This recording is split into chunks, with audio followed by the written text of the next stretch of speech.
विवेक विक्रम सिंह जी, अध्यक्ष जिला सहकारी बैंक, श्री बुद्धिलाल पासी जी, जिलाध्यक्ष, श्री इंद्रेश विक्रम सिंह जी, माननीय पूर्व विधायक। इस कार्यक्रम के संयोजक श्री उपमेंद्र सिंह जी, हमारे मंडल के कमिश्नर विजय विश्वास पंत जी, हमारे संस्कृति विभाग के डायरेक्टर संजय कुमार सिंह जी और उपस्थित मंचासीन और सभागार में मौजूद सभी पूरे रायबरेली और अन्य प्रदेश के हिस्सों से चलकर आए बहुत बहुत सम्मानित बहनों, भाइयों, पत्रकार साथियों।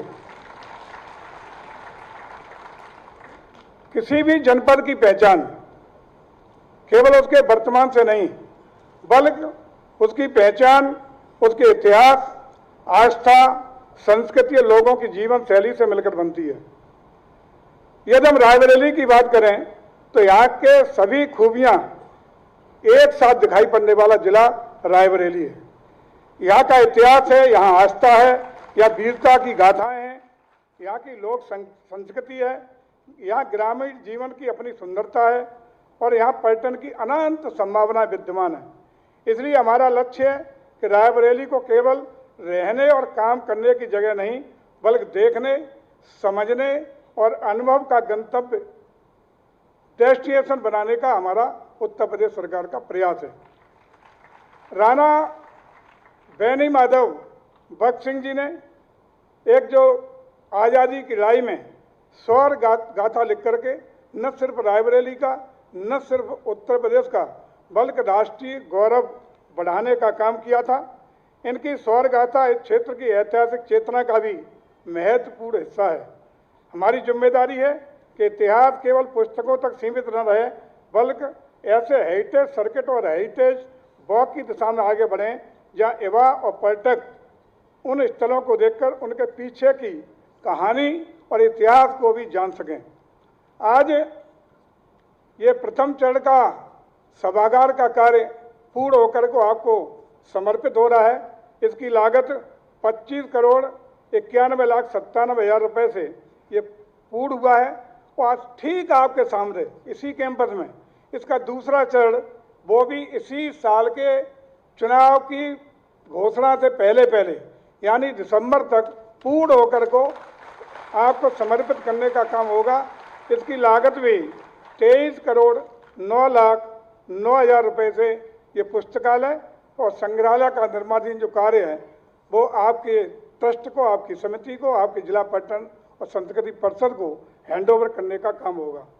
इसके साथ ही साथ जनपद में लगभग 88.61 करोड़ रुपए की पर्यटन विकास योजनाएं आपके ऐसे आस्था और आध्यात्मिक स्थलों की चल रही हैं जो आपके आस्था के आत्मीय भाव से जुड़े हुए हैं। उनको मैं ज़्यादा नहीं जाना चाहता हूं, लेकिन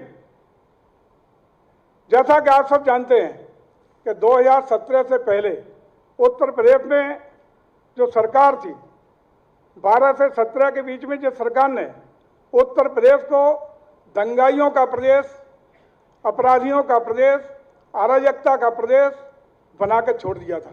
महिलाओं का अपमान, महिलाओं का साथ अपमान की भावना के साथ साथ आए दिन लगातार घटनाएं होने का काम होता था।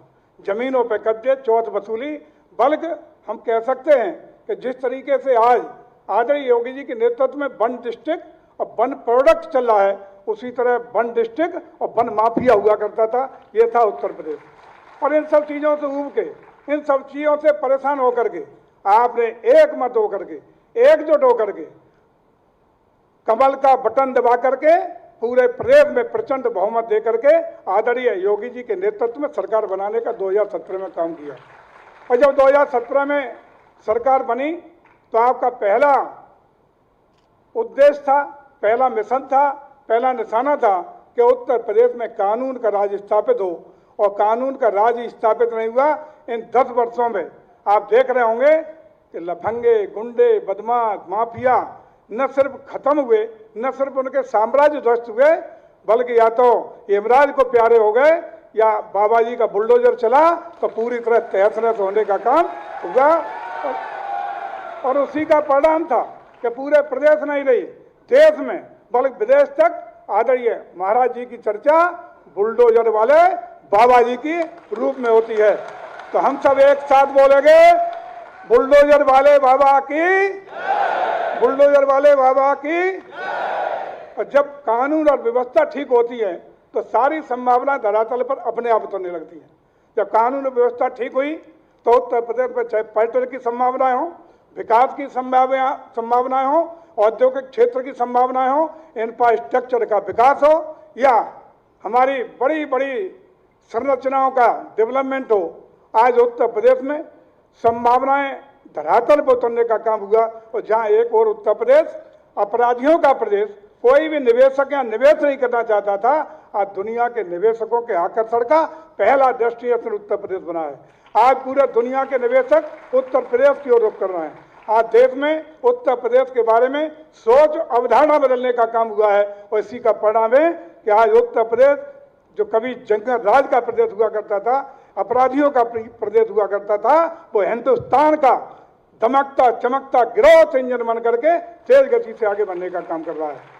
साथियों, आज हम लोग के लिए इतना सा निवेदन करना चाहते हैं कि आज जिस तरीके से पूरे प्रदेश की छवि बदली है, परफेक्शन बदला है, सोच बदली है, अवधारणा बदली है, हम इसको और गति देने के लिए आइए हम सब संकल्प लेंगे कि आने वाले 2027 में एक बार पुनः 2017 वाली हवा के साथ वातावरण बना करके उत्तर प्रदेश में तीसरी बार आदरणीय योगी जी के नेतृत्व में पुनः सरकार बनाएंगे। इसी संकल्प के साथ मैं आप सब लोगों को ये निश्चित रूप से यकीन दिलाता हूं कि जिस प्रकार से हमारी सरकार आदरणीय मोदी जी की सरकार के मार्गदर्शन में विकास की यात्रा विरासत के सम्मान के साथ करने का काम कर रही है, विरासत के सम्मान के साथ विकास की यात्रा, हमारी धरोहरों को सुरक्षित और संरक्षित करने का काम हमारी सरकार कर रही है। निश्चित रूप से ये संकल्प आज उत्तर प्रदेश के बारे में बड़ी रूपरेखा बनाने में, उत्तर प्रदेश को बहुत ऊंचाइयों पर ले जाने का धरातल आदरणीय मुख्यमंत्री ने तैयार किया है। और मैं आश्वस्त करता हूं आप सब लोगों को कि जब प्रदेश विकास की दौड़ में दौड़ रहा है तो रायबरेली भी किसी भी दशा में पीछे रहने वाला नहीं है। और निश्चित रूप से जिस प्रकार से आज़ादी की लड़ाई में हमारे राणा जी ने संघर्ष किया, बलिदान दिया, और उसी उनकी अपने पुरखों की बात को सम्मान देते हुए आगे भी रायबरेली बहुत आगे हर लड़ाई में अग्रणी भूमिका का निर्वहन करेगा। मैं निश्चित रूप से यहाँ की स्मारक समिति के ट्रस्ट समिति के लोगों को भी बधाई देता हूँ, शुभकामनाएं देता हूँ कि निरंतर उनकी सक्रियता हमारे इन कार्यों को सफल बना रही है। आगे और उनकी योजनाओं को धरातल पर पहुंचाने का काम हो रहा है। मैं आप सब लोगों का हृदय से अभिनंदन करते हुए माननीय मुख्यमंत्री जी को एक बार पुनः हृदय से बहुत बहुत अभिनंदन, वंदन और स्वागत करते हुए अपनी बात को देता हूं विराम। जय जय श्री राम। आदरणीय राणा बेनी माधव भक्त सिंह जी अमर रहें, राणा जी अमर रहें। बहुत बहुत धन्यवाद। धन्यवाद माननीय। और अब समय है नवनिर्मित राणा बेनी माधव बख्श सिंह स्मृति सभागार के लोकार्पण का। मैं माननीय मुख्यमंत्री महोदय से अनुरोध करूंगी कि बटन दबाकर इस सभागार का लोकार्पण करें। बटन दबा और बटन दबते ही आप देख रहे हैं शिलापट का अनावरण। बहुत बहुत धन्यवाद।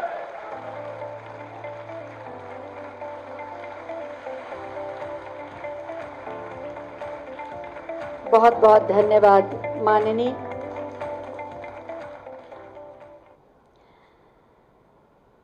अवध केसरी राणा बेनी माधव बख्श सिंह जी की जीवन यात्रा, उनकी शौर्य गाथा पर आधारित एक छोटी सी फिल्म आइए देखते हैं।